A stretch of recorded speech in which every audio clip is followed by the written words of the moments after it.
There's no feeling more intense than starting over. If you deleted your homework the day before it was due, as I have, or if you left your wallet at home and you have to go back after spending an hour in the commute. If you won some money at the casino and then put all your winnings on red but it came up black. If you got your best shirt dry cleaned before a wedding and then immediately dropped food on it. If you won an argument with a friend and then later discovered that they just returned to their original view. Starting over is harder than starting up. If you're not ready for that, like if you've already had a bad day, then what you're about to go through might be too much. Feel free to go away and come back. I'll be here. Alright, thanks for coming with me on this trip. I'll understand if you have to take a break at any point. Just find a safe place to stop and quit the game. And don't worry, I'll save your progress, always, even your mistakes. This game is a homage to a free game that came out in 2002, titled Sexy Hiking. The author of that game was Jazuo, a mysterious Czech designer who was known at the time as the father of B games. And B games are rough assemblages of found objects. Designers slap them together very quickly and freely, and they're often too rough and unfriendly to gain much of a following. They're built more for the joy of building them than as polished products. In a certain way, Sexy Hiking is the perfect embodiment of a B game. It's built almost entirely out of found and recycled parts, and it's one of the most unusual and unfriendly games of its time. In it, your task is simply to drag yourself up a mountain with a hammer. And that act of climbing, in the digital world or in real life, has certain essential properties that give the game its flavor. No amount of forward progress is guaranteed. Some cliffs are too sheer or too slippery. And the player is constantly, unremittingly in danger of falling and losing everything. Anyway, when you start Sexy Hiking, you're standing next to this dead tree that blocks the way to the entire rest of the game. It might take you an hour to get over that tree, and a lot of people never got past it. You prod and you poke at it, exploring the limits of your reach and your strength, trying to find a way up and over. There's a sense of truth in that lack of compromise. Most obstacles in video game worlds are fake. You can be completely confident in your ability to get through them once you have the correct method or the correct equipment or just by spending enough time. In that sense, every pixelated obstacle in Sexy Hiking is real. The obstacles in Sexy Hiking are unyielding, and that makes the game uniquely frustrating. But I'm not sure Jazuo intended to make a frustrating game. The frustration is just essential to the act of climbing, and it's authentic to the process of building a game about climbing. A funny thing happened to me as I was building this mountain. I'd have an idea for a new obstacle, and I'd build it, test it, and it would usually turn out to be unreasonably hard. But I couldn't bring myself to make it easier. It already felt like my inability to get past the new obstacle was my fault as a player rather than as a builder. Imaginary mountains build themselves from our efforts to climb them, and it's our repeated attempts to reach the summit that turns those mountains into something real. When you're building a video game world, you're building with ideas, and that can be like working with quickset cement. You mold your ideas into a certain shape that can be played with, and in the process of playing with them, they begin to harden and set until they're immutable, like rock. And at that point, you can't change the world. Not without breaking it into pieces and starting fresh with new ideas.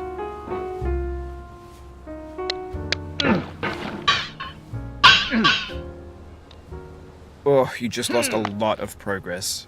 That's a deep frustration, a real punch in the gut.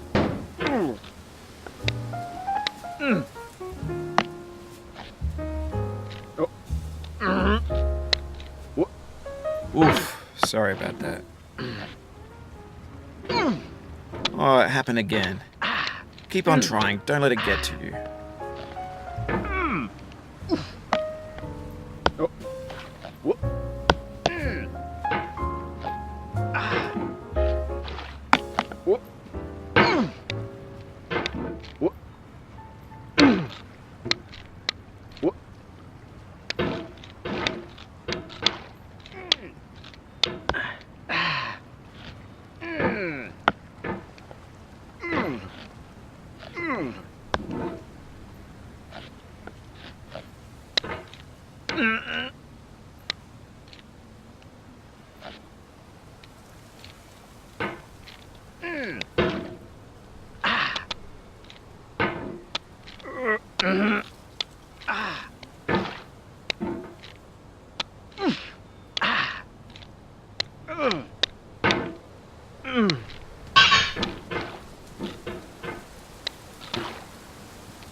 For years now, people have been predicting that games would soon be made out of prefabricated objects, bought in a store and assembled into a world. And for the most part, that hasn't happened, because the objects in the stores are trash. I don't mean they look bad or that they're badly made, although a lot of them are. I mean they're trash in the way that food becomes trash as soon as you put it in the sink. Things are made to be consumed and used in a certain context, and once the moment is gone, they transform into garbage.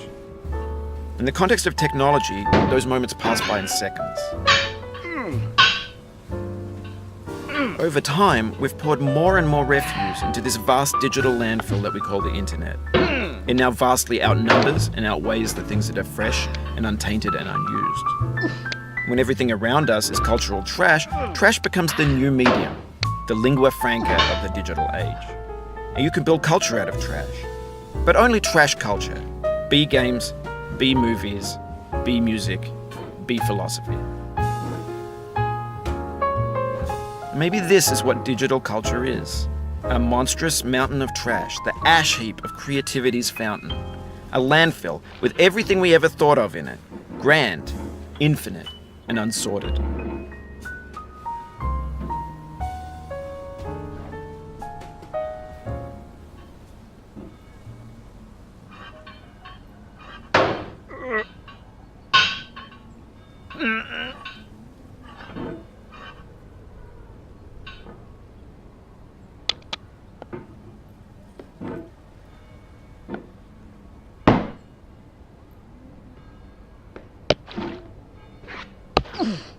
There's 3D models of breakfast, Gen X's fanfic novels, scan magazines, green screen Shia LaBeouf, banned snuff scenes on LiveLeak. Facebook's got lifelike bots with unbranded adverts and candid shots of Kanye and Taylor Swift mashups, car crash epic failed GIFs, Russian dashcam vids, discussions of McRibs, discarded, forgotten, unrecycled, muddled, rotten, untitled. Everything's fresh for about 6 seconds, until some newer thing beckons, and we hit refresh. And there's years of persevering, disappearing into the pile, out of style, out of sight.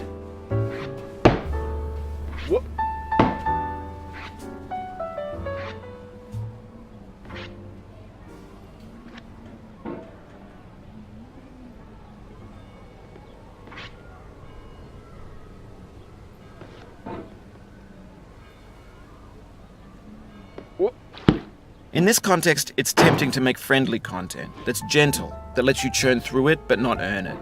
Why make something demanding if it just gets piled up in the landfill, filed in with the bland things?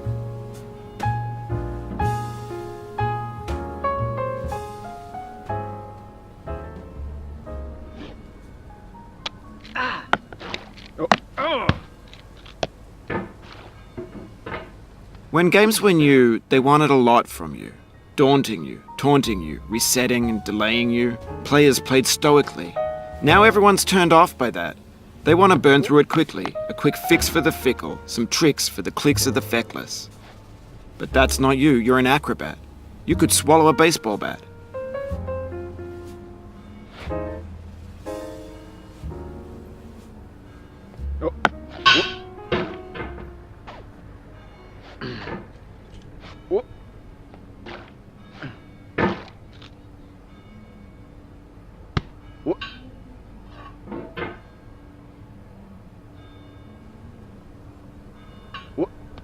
Now I know, most likely you're watching this on YouTube or Twitch, while some dude with 10 million views does it for you, like a baby bird being fed chewed up food. That's culture too.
But on the off chance that you're playing this, what I'm saying is, trash is disposable, but maybe it doesn't have to be approachable.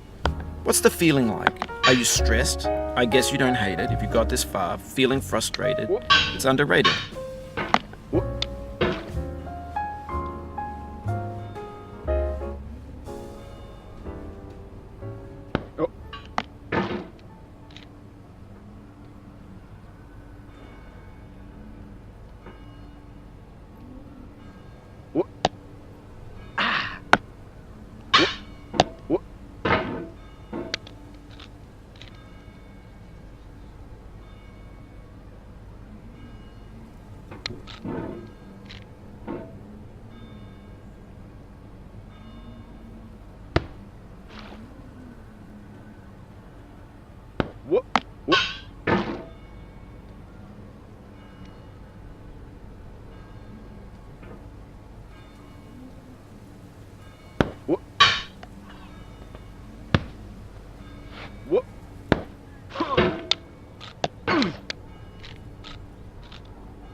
You'll be back here again and again. Avenge and repent until you've ascended, or until you're contented.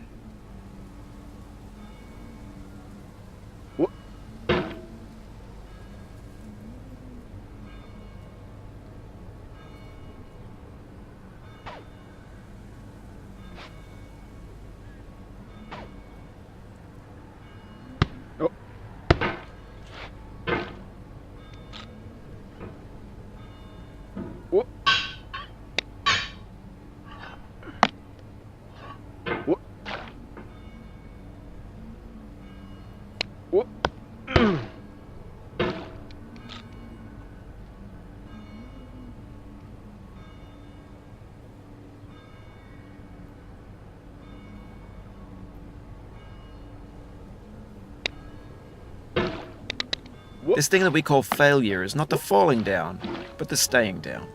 Mary Pickford.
still there, boy.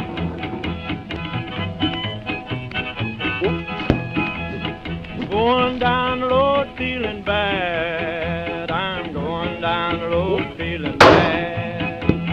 Going down the road feeling bad, and I ain't going to be treated this way. Oh, lay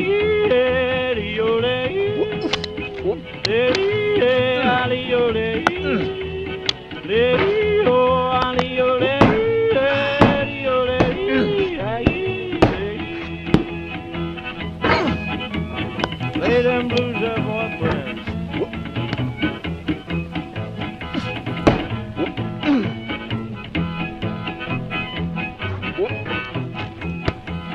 Down in the jail on my knees. I'm down in jail on my knees.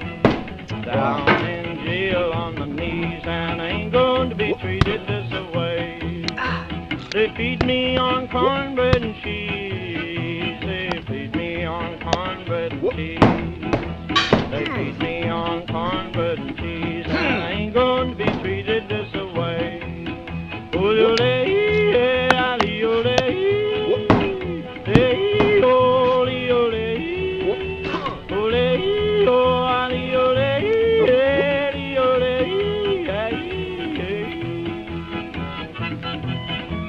Let's go to town, boy. Hey, buddy.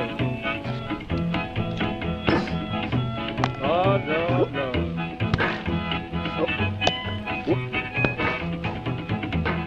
$10 shoe fits my feet. A $10 shoe fits my feet. $10 shoe fits my feet, and I ain't going to be treated this way. Going where the weather suits my clothes. I'm going where the weather suits